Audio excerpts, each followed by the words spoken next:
এ রাজ্যের student week উদযাপিত হচ্ছে। রাজ্যের উচ্চশিক্ষা দপ্তর তাদের উদ্যোগে রাজ্যে স্টুডেন্ট উইক উদযাপিত হচ্ছে। এই স্টুডেন্ট সপ্তাহ উদযাপনের যে অনুষ্ঠান, সেই অনুষ্ঠানে এসে মুখ্যমন্ত্রী মমতা বন্দ্যোপাধ্যায় এই রাজ্যে স্টুডেন্টদের জন্য ইন্টার্নশিপ স্কিম চালু করলেন। 2024 ইন্টার্নশিপ স্কিম চালু হলো এই রাজ্যে, তিনি ঘোষণা করলেন এবং তার উদ্বোধন করলেন। রাজ্যের উচ্চশিক্ষা দপ্তরের উদ্যোগে শুধুমাত্র পশ্চিমবঙ্গে যারা স্থায়ীভাবে বসবাস করে সেই সমস্ত ছাত্রছাত্রীদের জন্য এই নতুন উদ্যোগ নিলেন রাজ্যের সরকার। আজকের প্রতিবেদনে আমরা তুলে ধরব যে এই স্টুডেন্ট উইকে কি যোগ্যতা লাগবে, কতজনকে নেওয়া হবে, কিভাবে আবেদন করবেন বা নিয়োগ পদ্ধতি কি হবে, কিভাবে ইন্টার্নশিপে যারা অংশগ্রহণ করবেন তাদের নিয়োগ কিভাবে হবে, তার বিস্তারিত তথ্য আমরা আজকের ভিডিওতে তুলে ধরব। কিন্তু তার আগে শুনে নেই যে এই রাজ্যের মুখ্যমন্ত্রী মমতা বন্দ্যোপাধ্যায় তিনি স্টুডেন্ট উইক উদযাপনের অনুষ্ঠানে এই প্রকল্প নিয়ে কি বললেন। একটা নতুন স্কিম চালু করলাম, যেটা হচ্ছে আজ থেকেই চালু হলো, স্টুডেন্ট ইন্টার্নশিপ স্কিম। এটা কি হবে? আমি চাই ছোটবেলা থেকেই, যৌবন অবস্থা থেকেই, ছাত্র যৌবন থেকেই ছেলেমেয়েরা সরকারি কাজের সাথে প্রশিক্ষণ নিতে পারবে এবং প্রশিক্ষণে তারা যদি সাকসেসফুল হয় তারা প্রত্যেকের সার্টিফিকেট পাবে। 1 বছরের জন্য ইন্টার্নশিপ দেওয়া হচ্ছে 2500 ছাত্রছাত্রীকে, এবছর থেকে চালু হলো। কলেজে যারা পড়বে তাদের এবং কলেজ ইউনিভার্সিটি যারা করতে চায়, তাছাড়াও যদি তারা ভালো কাজ করে তাদের যোগ্যতার মাপকাঠিতে বিচার করে তাদের চাকরিটা রিনিউ করাও যেতে পারে। কারণ মনে রাখবেন, এইভাবে আমরা কিন্তু গ্রাসরুট থেকে কাজের লোক তুলে আনার চেষ্টা করছি। এ রাজ্যে যারা স্টুডেন্ট উইকে আবেদন করবেন, আবেদনকারী ছাত্রছাত্রীদের প্রাথমিক যে যোগ্যতা, সেই যোগ্যতা হচ্ছে পশ্চিমবঙ্গের স্থায়ী বাসিন্দা হতে হবে। বয়স হতে হবে হচ্ছে 40 বছরের মধ্যে, 40 বছরের মধ্যে বয়স হতে হবে, আর স্নাতক হতেই হবে। স্নাতক যারা হবেন তারা কিন্তু এই ইন্টার্নশিপে অংশগ্রহণ করতে পারবেন। আইটিআই এবং পলিটেকনিক সমতুল যারা স্টুডেন্ট আছেন তারাও কিন্তু এই সুযোগ পাবেন। যদি কমপক্ষে 60% নম্বর পেয়ে থাকেন তাহলে কিন্তু ওয়েস্ট বেঙ্গল এই ইন্টার্নশিপ স্কিমে অংশগ্রহণ করতে পারবেন। তাহলে পশ্চিমবঙ্গের স্থায়ী বাসিন্দা, 40 বছরের মধ্যে বয়স, স্নাতক অথবা আইটিআই পলিটেকনিক এই সমতুল যোগ্যতায় যদি থাকে, 60% নম্বর যদি পেয়ে থাকেন তাহলে অবশ্যই কিন্তু এই ইন্টার্নশিপের সুযোগ নিতে পারেন। এই ইন্টার্নশিপ হচ্ছে এই যে কাজের সুযোগ, মানে প্রশিক্ষণ আর কি, শিক্ষানবিশ।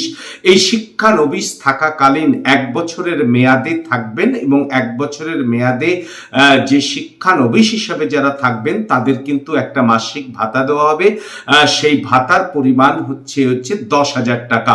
10,000 টাকা ভাতা পাবেন এবং রাজ্য সরকারের যে বিভিন্ন সরকারি অফিস আছে, যে ব্লক অফিস আছে, মহকুমা অফিস আছে এবং জেলা অফিসগুলো আছে, অর্থাৎ সরকারের যে বিভিন্ন দপ্তরগুলো আছে, সেই দপ্তরে কিন্তু এই ইন্টার্নশিপের সুযোগ পাবে অংশগ্রহণকারী ছাত্রছাত্রীরা যারা সিলেকশন হবে।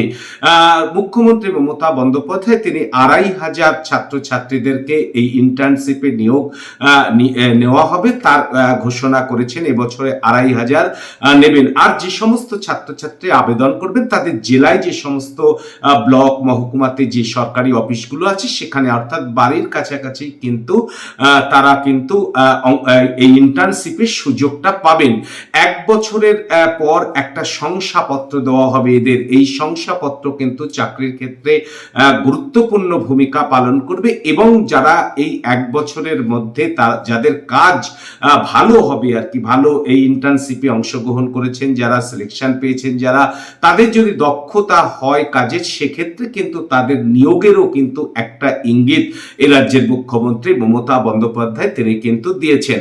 অনলাইনের মধ্যে এখন আবেদন করার প্রক্রিয়া যেটা হবে সেটা হচ্ছে অনলাইনের মাধ্যমে আবেদন করতে পারবেন। অনলাইনে আবেদন করতে গিয়ে যে অফিসিয়াল ওয়েবসাইট আপনাদের ভিজিট করতে হবে, সেই অফিসিয়াল ওয়েবসাইট হচ্ছে বাংলার ucchiksha.wb.gov.in, বাংলার ucchiksha.wb.gov.in।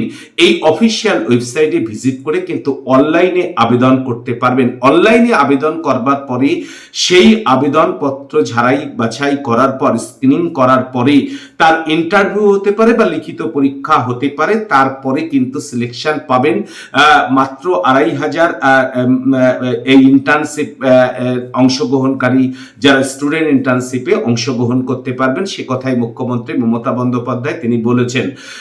আধার কার্ড লাগবে, বয়সের প্রমাণপত্র লাগবে, বসবাসের শংসাপত্র লাগবে, শিক্ষাগত যোগ্যতা, ration card, passport size colour photo, mobile এবং বৈধ ইমেল আইডি অবশ্যই যারা আবেদন করবেন অনলাইনে তাদের কিন্তু এগুলো থাকতে হবে। ফলে এই রাজ্যে কিন্তু ইন্টার্নশিপ চালু হচ্ছে। মুখ্যমন্ত্রী মমতা বন্দ্যোপাধ্যায় তার উদ্বোধন করলেন।